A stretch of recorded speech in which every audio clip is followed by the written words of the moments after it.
Lakshmi Srinivasa jewelleries proprietors Duggi Srinivasarao, Duggi Abhinay, IT hub ఎదురుగా Illandu cross road, Khammam.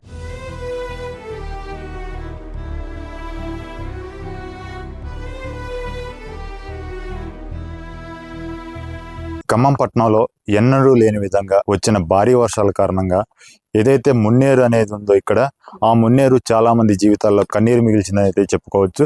కారణం ఏంటంటే ఇక్కడ మనం చూడొచ్చు ఇదే రూట్ లో మున్నేరు వాగు ప్రవహిస్తూ ఉంటది. మొన్న వచ్చిన భారీ వర్షాలకు దానవాయిగూడెంలో ఉన్నటువంటి గణేష్ నగర్ 48వ డివిజన్ లో ఇక్కడ దూరేపల్లి కోటయ్య, శాంతమ్మ అనే వాళ్ళు ఇక్కడ జీవనం కొనసాగిస్తున్నారు. మనం చూడొచ్చు ఏదైతే ఈ వరదలు మొన్న వచ్చిన వరదలు ఏదైతే ఉన్నాయో పూర్తిగా ఈ ఇంటిని పూర్తిగా ముంచేసిన పరిస్థితి అయితే ఉంది. అయితే ఈ నేపథ్యంలో ఈ యొక్క దూరేపల్లి కోటయ్య, శాంతమ్మ దంపతులు కేవలం వీళ్ళిద్దరే ఇంట్లో నివాసం ఉంటున్నారు. వీరికి సంతానంగా 2 కొడుకులు ఉండగా అందులో ఒక కొడుకు చనిపోవడం జరిగింది. ఇంకో కొడుకు ఇల్లు వదిలి ఎప్పుడో బయటికి వెళ్ళిన పరిస్థితి అయితే ఉందని చెప్తా ఉన్నారు. ఈ నేపథ్యంలో ఇక్కడ కుటుంబ సభ్యులు ఉన్నారు. అసలు ఏం జరిగింది, ఆ కోటయ్య ఎందువల్ల చనిపోయాడు అనే విషయాలను కుటుంబ సభ్యులను అడిగి తెలుసుకునే ప్రయత్నం చేద్దాం. అమ్మ చెప్పండి, అసలు కోటయ్య ఎలా చనిపోయాడు, ఏంటి? Heart attack sir, heart attack వచ్చింది సార్, టోకే వచ్చింది. ఎందువల్ల అసలు ఎందుకు వచ్చింది? ఈ బాధకే సార్, ఈ బాధకే ఇల్లు కట్టపోయింది. ఎట్లా కట్టుకోను, త్యాపకంతా కట్టుకున్నాం చుట్టూ, ఒక్కసారి కట్టుకోలేదు సార్. అంటే ఇంట్లో ఎవరెవరు ఉంటారు? మేము భర్త భార్యలు వేసాను. భర్త భార్య, చిన్న కోడలు. ఒక గదిలో వాళ్ళు, ఒక గదిలో మేము ఉండేది. ఇక అట్లా ఇవంతా ఎట్లా కట్టుకోను, ఏమి పెట్టి కట్టుకొని తింటాను. 3 ఏళ్ళు అయితే సార్. అంటే మీకు 2 కొడుకులు అన్నారు కదా, ఎట్లా చనిపోయాడు మీ కొడుకు? గాడాకి ఆయనకి ఇది మందు గొడవ, భర్త భార్య వచ్చిందో మందు తాగి చచ్చిపోయిండు. దాని వల్ల ఇక మేము దిక్కులేని వాళ్ళం అయినా. కోటయ్య గారు ఏం చేస్తుంటారు? సార్ ఇంటినే ఉంటాడు. పింఛన్ మీద నాను ఇక మా ఈ ఆధారం ఏం లేదు, ఇక ఎవరిచ్చేది ఏం లేదు. బిడ్డ వాళ్ళకి మొన్నటి వర్షాలకి చాలా మంది కూడా సాయం చేశారు, వరదలకి డబ్బులు కానివ్వండి. మీకేమంది? మాకు ఇవే అందినాయి సార్, ఈ 16 ఏళ్ళే అందినాయి. నిత్యావసర సరుకులు ఏం రాలేదమ్మా ఇంటికి? వచ్చినాయి సార్, అవి ఇచ్చారు. ఈ తోటరామారావు గారు ఇచ్చిండు ఒక 3 ఏళ్ళు, అంతే. ఇంకేం అందలే సార్. ఇక అందరు ఇక వంటలు వండి పెట్టారు 4 రోజులు, మంచిగానే చేశారు. కానీ ఈ ఇల్లు వల్లనే సార్ బాగా బెంగ పెట్టుకొని ఆ ఇంట్లో గూట్లో ఉండలేము కూడా అని భయపడ్డాడు బాగా. మొత్తం పలిపోయింది సార్. కోటయ్య గారి కూతురునండి. వాళ్ళకి ఏమీ లేదు. కొడుకు చనిపోయాడు. ఒక కొడుకు వాళ్ళని చూసుకోడు.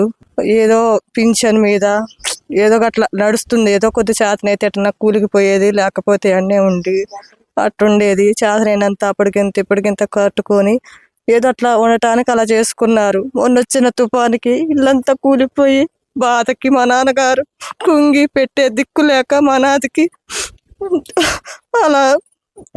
మీరు ఎక్కడ ఉంటారమ్మా? మేము తిరుమలపాలెం అండి. మేము ఆదుకోవటానికి మాకు ఏమీ లేదు.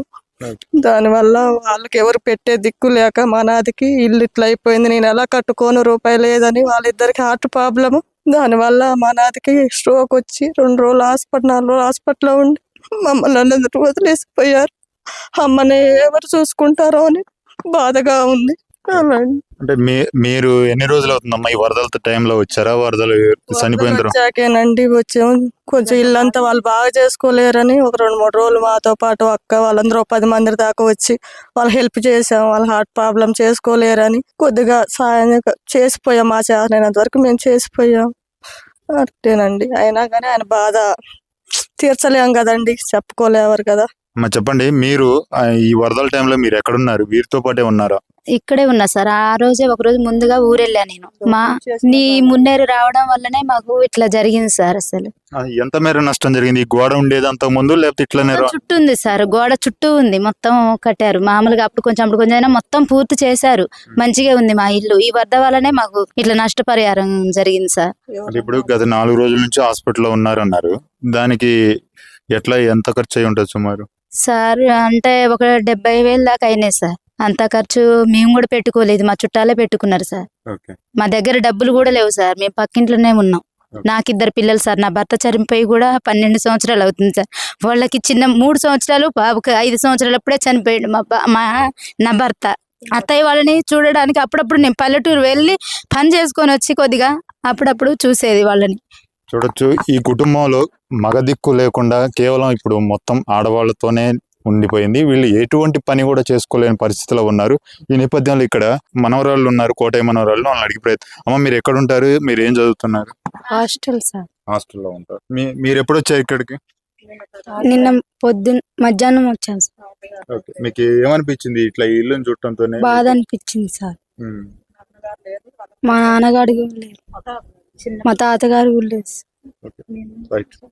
ఒకసారి ఆ ఇంటిని మనం పరిశీలించే ప్రయత్నం అయితే చేద్దాం. మొన్నటి వరదలకు పూర్తిగా అది పడిపోయే అవకాశం ఉన్నందున ఈ నేపథ్యంలో అటు ఆ బాధను చూడలేక ఆయన మానసిక వేదనకి ఆయన హార్ట్ అటాక్ వచ్చిందని చెప్తా ఉన్నారు. మనం చూడొచ్చు బాత్రూమ్ కూడా పూర్తి స్థాయిలో పడిపోయి ఉంది. చుట్టూ ఉన్నటువంటి ప్రహరీ కూడా పడిపోయిన నేపథ్యం కనిపిస్తా ఉంది. ఈ నేపథ్యంలో చూడొచ్చు ఇంటి దర్వాజా పూర్తిగా బయటకు వచ్చి ఉండిపోయింది. గోడ మొత్తం పగుళ్ళు వచ్చిన పరిస్థితి అయితే ఉంది.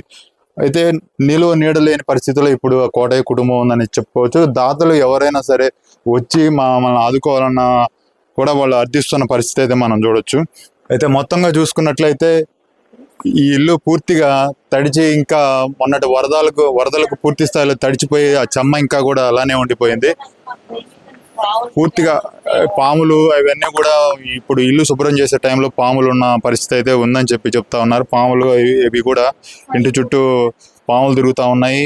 ఎప్పుడు పడిపోతుందో అన్న భయాందోళనలో మేము బతుకుతున్నామని చెప్పి, కనీసం ఎవరైనా సాయం చేస్తే కనీసం ఇల్లు అయినా సరే చక్కదిద్దు పెట్టుకుంటామని చెప్పి ఇక్కడ వీళ్ళు చెప్తున్న పరిస్థితి అయితే ఉంది. ఇంతవరకు కూడా వరదలు వచ్చిన నేపథ్యంలో, వరదలు వచ్చిన తర్వాత ఈ యొక్క గోడలు కూడా పూర్తి స్థాయిలో మనకి చూడొచ్చు ఇక పూర్తిగా పగుళ్ళు వచ్చి కనిపిస్తా ఉన్నాయి. అయితే ఈ ఇంట్లో కేవలం ఇద్దరు ఆడవాళ్ళే ఇప్పుడు ఉండే పరిస్థితి కనిపిస్తా ఉంది.